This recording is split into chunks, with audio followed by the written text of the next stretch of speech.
Hey guys, Christian here from Christian's Awesome Animals, and today we're going to be talking about how to care for a pet bearded dragon.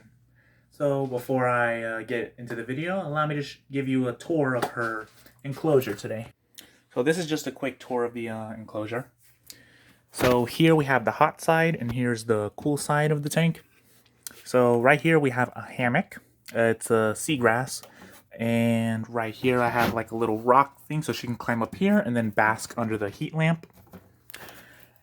And I use a sand mat for bedding, but you can also use reptile carpet.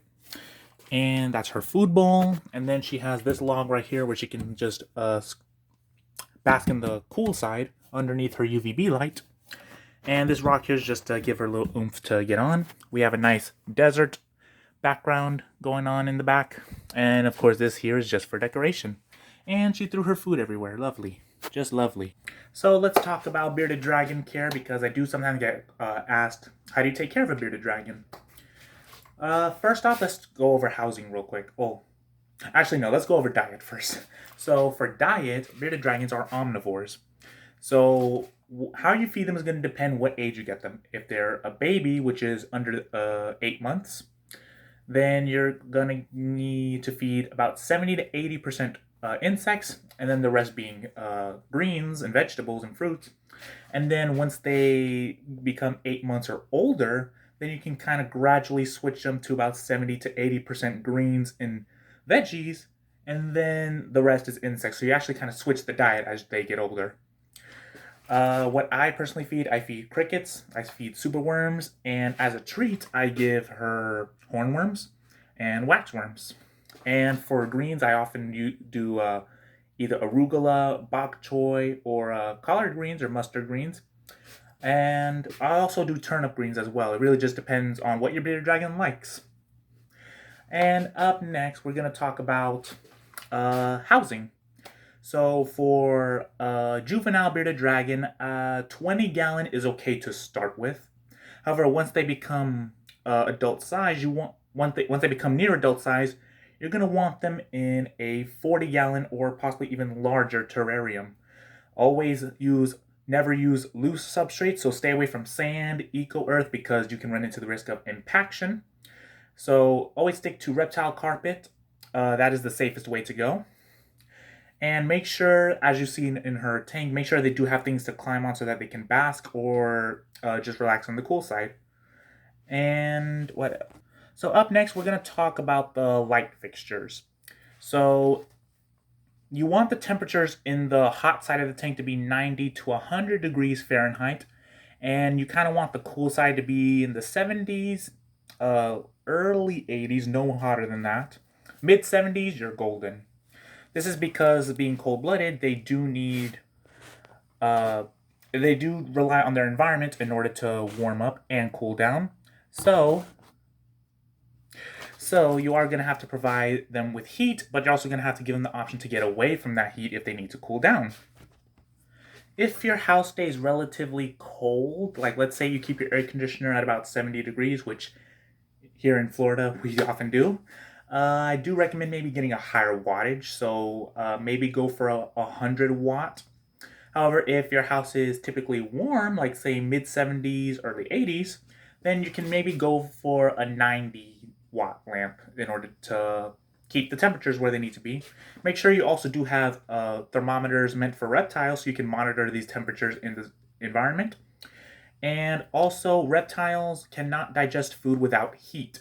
So if you do not provide the proper temperatures, it can lead to digestive problems. So it is important to monitor those temperatures, and even the humidity too. Bearded dragons really cannot handle a lot of humidity. They usually can do okay, but you do have to keep an eye on it.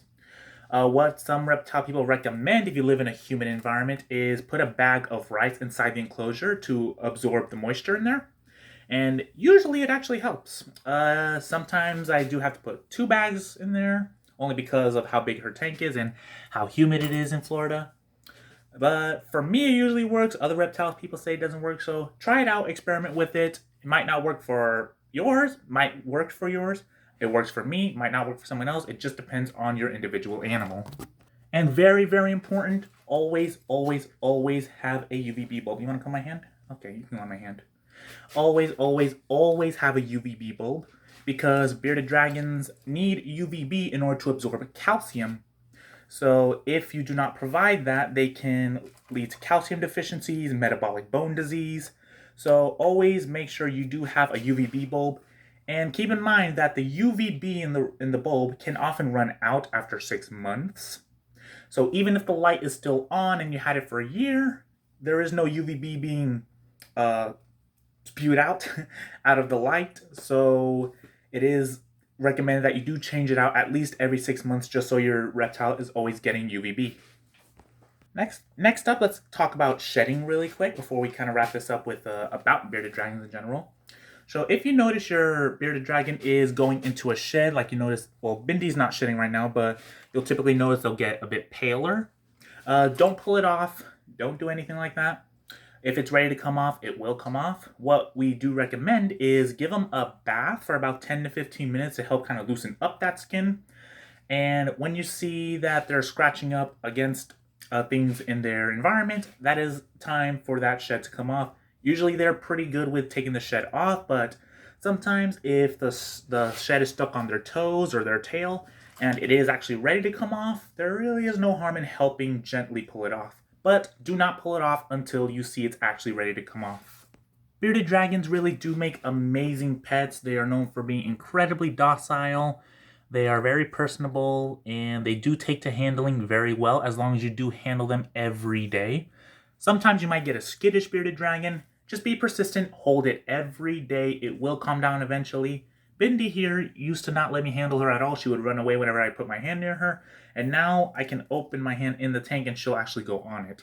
So it's just about, taking your time. Okay, you're being a ham. Okay, you're not touching the camera. All right. So before I wrap this video up, let me put Bindi away real quick. Here you go, Bindi. Enjoy. All right. Back to this programming.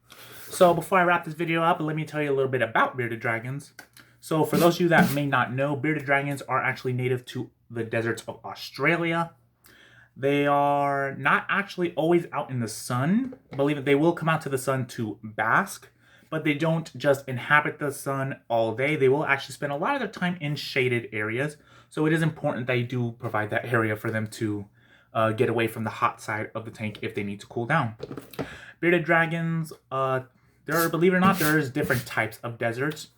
Bearded dragons you'll find in a rocky scrub desert kind of environment.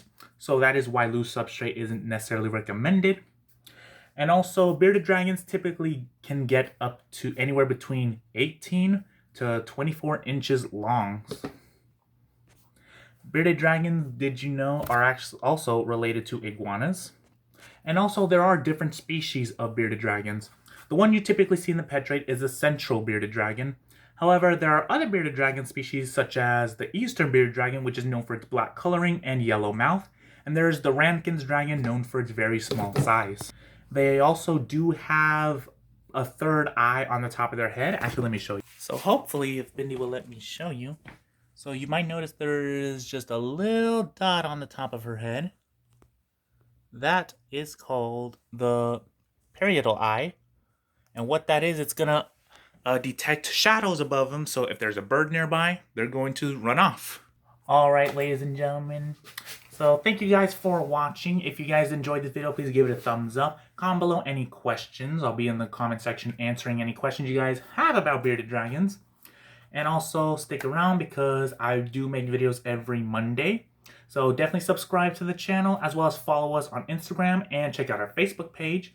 Until next time, thanks for joining us and we'll see you next time. Bye.